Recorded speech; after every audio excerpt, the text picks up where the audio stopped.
Well, it is great to be back here in the studio. If you may not have heard me before, my name is Jomar, and I'm actually in the production studio today, as opposed to, for those of you who may have heard me before, being on the air based on things like last year, where I was doing the morning routine on Tuesday mornings. But this year is a little bit different because I'm actually on co-op right now, so I am going to be in my hometown for the year, and as a result, you will not be hearing much of me on the air, if at all.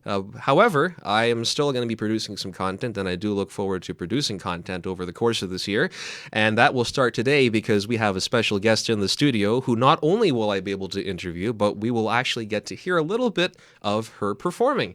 So it is a great pleasure for me to introduce to you Kristy Hagerman, who's in the studio with us today. Kristy? Hello. Yeah, how are you doing? I'm great. Thanks so much for having me. Yeah, so you're going to be, I hear you're going to be performing for us right now, and yeah, whenever you're set, go on ahead. So there you go. You just heard a great selection from Kristy Hagerman. That was called Prisoner. So Kristy, that was a wonderful performance, first off. Thank you so much. Yeah, it thrilled me once again, for the first time to be able to do this in the studio. It's pretty exciting that you're the first one to do it too. I'm really grateful to be a part of that with you. Yeah, thank you so much. So that is off of, actually, no, it's a single on its own, I believe, if I remember correctly. Yes, it is on YouTube. It's the second single from the album Right that I'm working on right now. Yeah. That's right. Because there was one before that you had, and that was Kiss Me Like You Mean It, right? Yes, and it that was. one is also off of Right as well. Yes. Yeah, so then that will be coming out shortly. We'll talk a little more about that. But first, probably just to get to know a little more about you, Kristy, tell us a bit about yourself, actually. Well, I'm a young singer-songwriter. I'm originally from Ottawa, but I moved to Toronto a couple years ago to go to school for audio, actually. So I'm an audio engineer, which is fun.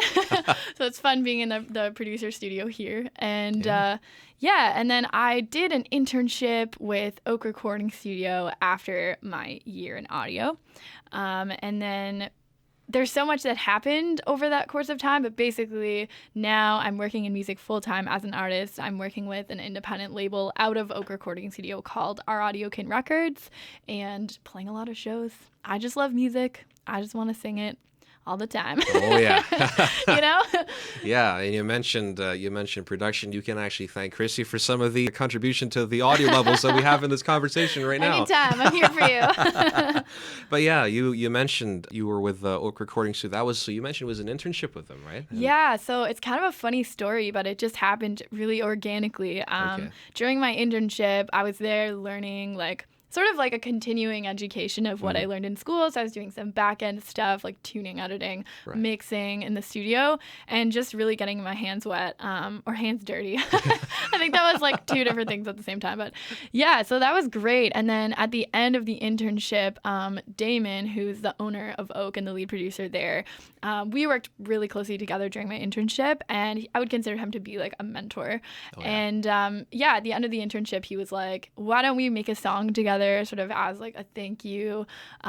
So we made Kiss Me Like You Mean It. And so we made that. And then after that, it was sort of like, okay, let's really do this. Let's form a partnership and, make an album and put some shows together. And so that's sort of how it all started, was that one song. That is really cool, yeah. So that's an interesting backstory to it. And now you also have the music video for that, and that was from before. That must have been a fun time when you were working on that, eh? Yeah, I mean, it was awesome. We made the video in the Distillery District in Toronto, so it's sort of one of those iconic historical places in Toronto, and I really love it. So yeah, it turned out really cool. It was my first real music video that I've ever been a part of. Cool.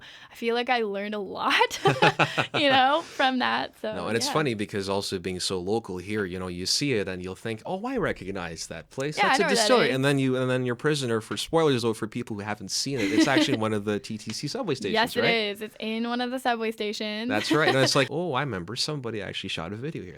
Yeah. You're passing through, you can be like, Kristy was here. Yeah. Tell me a little bit more about your time when you were still in Ottawa. So you came to Toronto when you're taking up your studies, but then how was your time in Ottawa? Sort of, did you do music-related things back then? So much. So, I mean, I lived in Ottawa from the time I was 7. The 7 years before that, I lived in, Hull, Quebec, which is, I feel like, I don't remember that part of my life. I was too young, so I consider, I grew up in Ottawa. But, I would sing in church from a really young age. I think from, 10 years old or something, I was playing piano and singing in church every Sunday. Oh, and cool. I really had the opportunity there to grow because I guess, the people who were a part of that church like gave me an opportunity to try and fail. You know what I mean? So it's like, like I could play the psalm or I could like play the songs, and I wasn't that good at the beginning, but over time I got to grow. And then over time I had the opportunity to like sing at weddings, and I was a part of like musical competitions and stuff like that in Ottawa. And I taught piano from a young age too. It's so crazy. It's like my neighbor was like, "Hey, do you want to teach my daughter piano?" And I was like 13 or something. Or no, I was like 11, and I was like, sure. But like now looking back, I'm like, I respect that, because like I probably wouldn't let an 11-year-old near like my daughter if I had a daughter, be like, no way, you're not teaching her piano. Like, maybe you should have come over. I was looking for somebody for like at least the first few years of my life trying to learn how to play piano. Hey, because for me, I actually had my grandfather teach me how to play, because awesome. my parents were always looking for ways to get me to take any formal, RCM sort of, or like formal piano lessons, right? But we never could, because there wasn't much time, and our sort of situation was a little bit tricky because nobody could take me to these piano lessons, right? So I just basically went off with basic theory, and then after my grandfather passed away almost over 10 years ago now, then I had to just continue on myself, Wow. Yeah, but since I've just been, so it's basically just been by ear mostly, and that's sort of what I've been going. That's off, so hopefully. Valuable though. So, yeah, like I feel like music is really one of those things where you kind of need a bit of both. Like the RCM is really great for theory, but then you get people who go really far in like, practical piano or whatever. For sure, yeah. And then they can't play in a band because they don't have much of an ear for it yet. Right. You know what I mean? Like I feel like it's sort of those two different sides. If you can merge them together, you get the best result. Do you think you take yourself as a by ear person? I don't know, like somewhat. I'm sort of in the middle. I do have a little bit of like classical training, but not tons. So yeah, I guess I'm sort of in the middle. Yeah, no, that's pretty good. I guess like for me, I was really lucky growing up because I was homeschooled actually all the way through grade 12. So thanks, Mom and Dad, you guys are the best. Because what it meant was I had time to do all these other things I wanted to do. So I was a part of like musical theater. Again, I was like playing in church and going to practices, and I was like, so I feel like I had the opportunity to have a lot of like, in quotes, informal training, but to me that was like really valuable because it was like I was up in front of people all the time playing, which is really, as a musician, really as an artist, especially in Toronto, like you have to be playing. Oh yeah. So I think that was a great groundwork for me before coming here. It's interesting, and it comes to show that I think if you really wanted to try and get into music, it doesn't matter if you're in school or out of school now. Totally. Because since you mentioned, because I've seen the side where it's at school, because during my time with high school, I was very actively involved in our music program too. So my sort of background is more of a jazz type in terms of, because we had jazz band and I was a trombone player there. We were doing a lot of things, and I think my sense of just musical knowledge just kind of grew from that. Not just from formal things like theory, but even just getting exposed to all these songs, and listening for little things here and there. And then eventually, it's like it helps develop your ear too, I think. So no matter where you are, whether you're in school or out of school, it's like it just comes to show that music just comes to you in any way, shape, or form. So it's quite interesting in that way, yeah. It's pretty early to tell, though, for anything related to your songwriting processes and whatnot, because I know you mentioned you kind of just did a little collaboration sort of with the folks at the Oak Recording Studio for the first song. So like most of those songs on the record that I'm working on right now, like Kiss Me Like You Mean It, I wrote and then it was arranged at Oak. So that is my songwriting. And then Prisoner is kind of fun because I wrote that one a long time ago as a teenager. And then we were like looking for, bits and pieces to inspire, songs in the studio and trying to figure out like what are the best songs to record. So we left in certain elements and then we like rewrote the verses and some of the chorus and stuff in the studio. So cool. I guess it's definitely a co-writing effort. But yeah, I mean like the original hooks and ideas for the most part on that album come from me. That's pretty cool. And yours is sort of like a mixture of writing lyrics and also sort of arranging the instrumentation, or you're more of a lyrics person? I don't know. I guess both. Like I've always been the most comfortable holding an instrument. So I think like whenever I write music, I mean, it depends on the song, but like, yeah, it's kind of both for me. Yeah. Now let's start talking about, you were recently actually on tour. There were a couple of tours. Now I remember because I last saw you actually when you were on that Starbucks coffee tour. It was one of the restaurants and one of the places in Toronto. Yes. Now how did that go? Because I wanted to know how that went actually from the rest of the way there. How was it? It was great. So we've done so far, and we meaning myself working with Oak Recording Studio and Audio Kitten. So once I got signed last summer, I started putting together a coffee shop tour in like a mom and pop coffee shop type of thing. That totally rhymed. I didn't mean it to. Mom and pop coffee shop. Yeah, it sounds so good. It's pretty catchy. I love it. We should write a song. Yeah, there you go. I'm giving you some inspiration right now for your next one, or even we'll just open up a shop somewhere. That's where it'll be like the designated Kristy Hagerman Performing Center. I love it. That'd be pretty funny. Anyway, in any case, no, that's funny.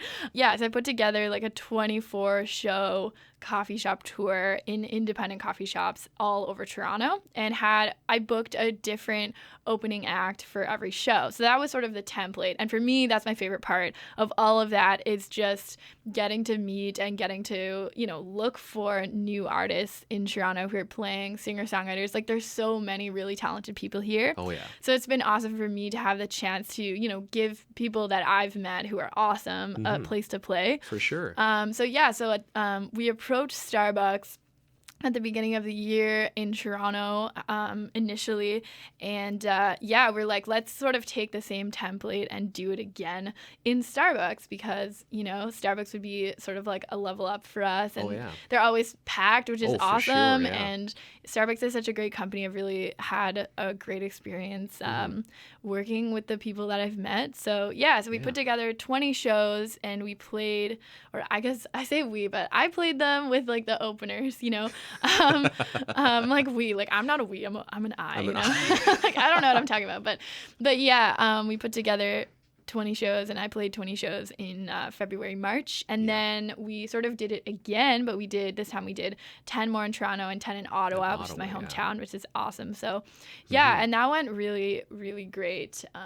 Again, like striving to book new artists at every show, it's definitely a challenge. It's a lot of work, but it really makes it awesome for me, because it's like I get to attend I got to attend like 64 shows of like other people's music. Like, it was dope. That's true, because you're performing, and at the same time you're actually watching someone else. So it's like, it's not every day you get to see that happening or be able to do that. Totally. And it makes you almost think of it's like an alternate version of radio, because you're letting people go and perform, instead of here we spin people's records and we play their songs whenever they submit things, but yours, it's like you get to see them live, and totally just let them have that opportunity to perform. And what better than to do it in a place where there are multiple Starbucks, so it's like you don't have to go to one specific location, one venue to catch people. It's like people can just find it wherever you went to people's local neighborhoods, and stuff like that. That's what we really want to do. The reason why we did a coffee shop tour, the reason why we're doing it that way instead of going to the bar scene is because there's no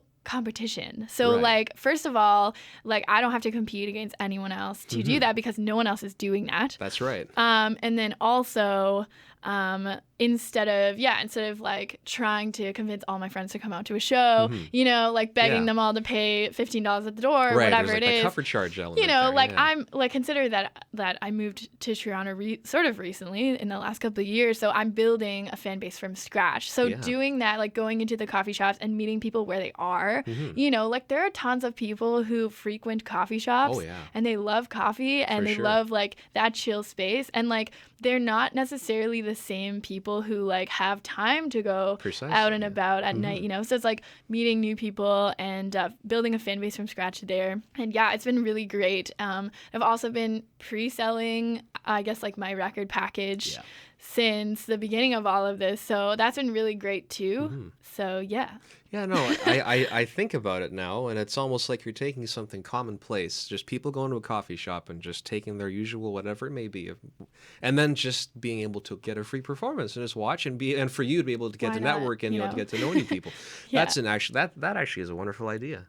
Thanks. Yeah, so that must have been a wonderful time. And then you also had your tour for Prisoner recently too, didn't you? Yes. So the coffee shop tour, like the most recent Starbucks tour was Prisoner, and then we also have been doing some bar shows. That was So most recently we did do a couple of bar shows in Toronto, and we do have some more stuff coming. So stay tuned. Yeah, for sure. It'll be announced soon enough. But I'm stoked. I just want to keep playing and meeting more people and doing what we've been doing, because I find it's really been working. Like considering where I was a year ago to where I am now. You know, like the other thing that happened this year, which was super crazy, is I'm the official ad model for Oak Recording Studio right now, which is like so cool. Like I never thought I would be able to say I was a model, but like that's cool.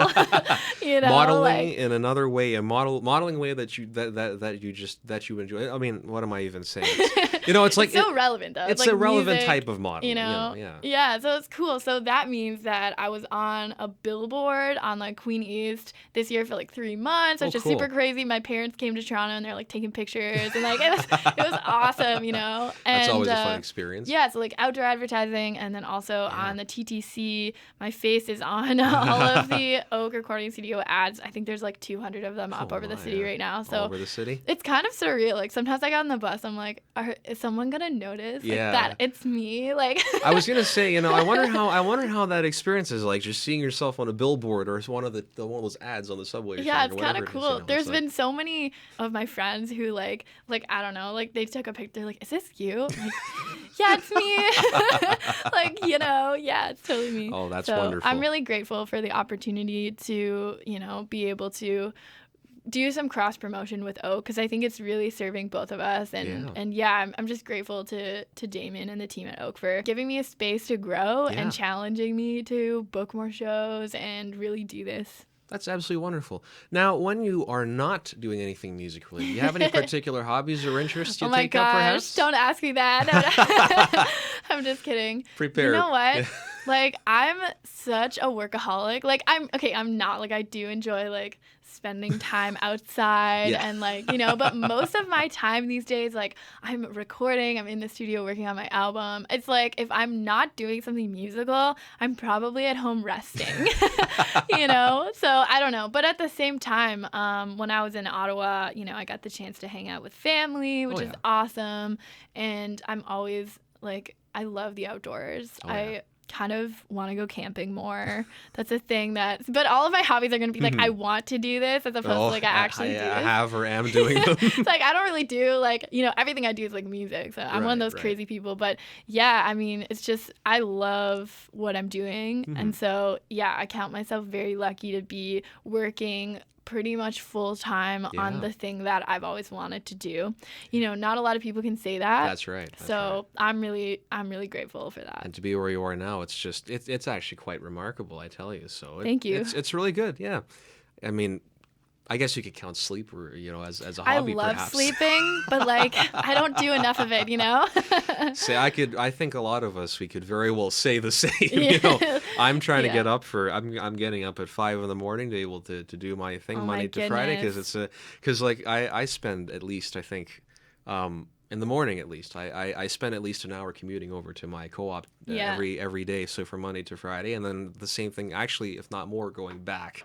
Because traffic just becomes an insanity at the end of the day. People just going nuts, just trying to drive home, get home, scrambling onto the bus, that sort of thing. So hopefully they are on the bus, because then they'll see my ad. There you go. There's a good reason to go and take transit. Not only is it good for the TTC. It's not better. only is it good for the environment, it's good for you to get to see Kristy Hagerman and all of her things, and the folks at Oak Recording Studio, because I think it's awesome. Just a wonderful time to plug them in here too. So that's really good. Especially this past Friday, you remember there was that storm that hit here, I think. That stuff. So we were all stranded. Actually, I was just coming out of work, I think. Oh my gosh. Buses were packed. And I think it was so funny, like we were just sitting in there and the rain I don't even know what happened. I was just looking out the window. 1 second, it was just cloudy and stuff, right? Yeah. The next second I look outside, I thought there was like a water truck passing by, and then I realized no, it was actually the rain coming down. That's terrifying. It was insane. Yeah, and then it was the next funniest thing was we were on the bus, and I think the driver was going to try and pull over to get somebody and pick him up. Yeah. Everybody just got up from the bus and started putting all their rain gear on, because they're like, when that driver opens the door, you never know how much water is going to come onto the bus, right? So that was that. Where were you during that storm? I was in Ottawa, although Ottawa just got a pretty crazy storm too. They had some tornado action. Apparently, I heard about that. Yeah. So how was that there? I mean, I wasn't there for that part of it. I've like avoided the storm successfully somehow, but I guess they had a couple houses destroyed in Dunrobin, and I heard a few articles about that. There were some things, and some people were passing word, and they were saying, that was something that hit Ottawa pretty hard. So at least, hopefully everything's going fair all right there? My I family's imagine? my family's all good. That's So good. That's I think good. only my dad was home, and I talked to him. I like called him. I'm like, "Are you okay? Like, what's up?" And he's Yeah. like, "No, I'm good." And then he texted me later, Mhm. and he was like, "Yeah, so the power's been off for like several hours, but like he's like, I'm good. I just don't know what to do with all the freezer food." And then a couple minutes later, he texted me. He's like, "Okay, the power went back Power's on." I'm back. like, "Okay, we're good. Yeah, no, we're you good." definitely want to look after You that know, freezer like- food, all the fridge like, items. oh, I'm just gonna like waste all this food. Yeah. That's too bad, but For sure, yeah. that's good. Yeah, and here I think people are just at least in Toronto. Here we're technically in Hamilton, so they have probably their things here too. But over there, I know because a lot of people lost power there too, and all that. I think Yeah, things are getting better now with sort of you know, recuperating. some people got it worse than others. Oh, I think yeah. most people, they're just dealing with having their power out, but there are definitely a couple houses that are gone, Yeah. which is crazy. Like, What a way to end summer, eh? yeah, with a And bang. Then, yeah, and then today the temperature just plummets like crazy. This morning I stepped love out. it. Oh my, it was cold. It was like I felt like it was already early winter or something. Almost. I mean, it's technically not because you think about it, it was like 6 or 7, I think, when I stepped out. That's pretty late autumn, early winter almost, but you know, that was that. Anyways, before we do conclude, is there anything you want to probably plug in? Because no, I you mean- did release. The thing I know you got right now is actually your EP, which is Left. Yes. Right. So that is out. I want to talk about the pre-order package. go on ahead, go you on can ahead. buy it in person at the show for $20 or online for $30, including shipping anywhere in the world. Mm-hmm. So in person for $20, you get 2 different albums and a T-shirt. So basically, you get the Left EP physical format.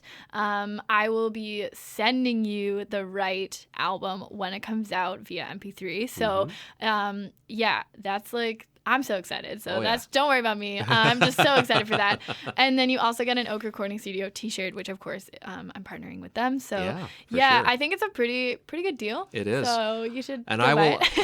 And I can be the first testament because when I went to your show Yeah. that time, and I think it was in May or June. It was in June, I think, that one show I went to. Yeah. I went and took the package. You- so I you will got tell you, it, it is so- definitely worth it. So go ahead Amazing. and take a look into it as well. And Right is coming out pretty soon, isn't it? Yeah, we're I getting imagine? it finished up. If you want to stay updated, head over to my website at www.kristyhagerman.com, and I'm going to spell it for you.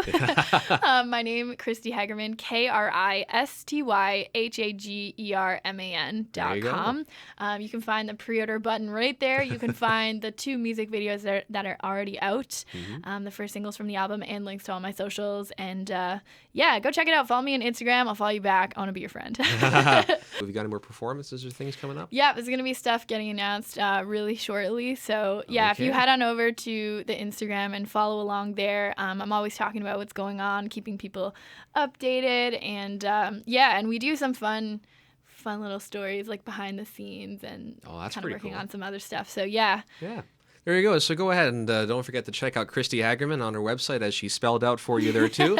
Literally spelled out Yes, for I you did. too, just Yeah. completely. And check out her music. Left is out. Right is on its way out. Yeah. And for performances and all that. But yeah, Kristy, thank you so much for being in the studio today. Thanks so much for having me, Jomar. It's Yeah, a pleasure. It has been an absolute This is thrill. awesome. And then your performance was just absolutely wonderful too. So Thank you. yeah, so it's a thrill for me because now I get to say I got somebody to be able to do performance in the studio for the first time, and You're I'm glad to awesome. have it as you. So Well, it's a great I'm time. so excited because I got to be your first performer. There you go. So There that's you like, go. yeah.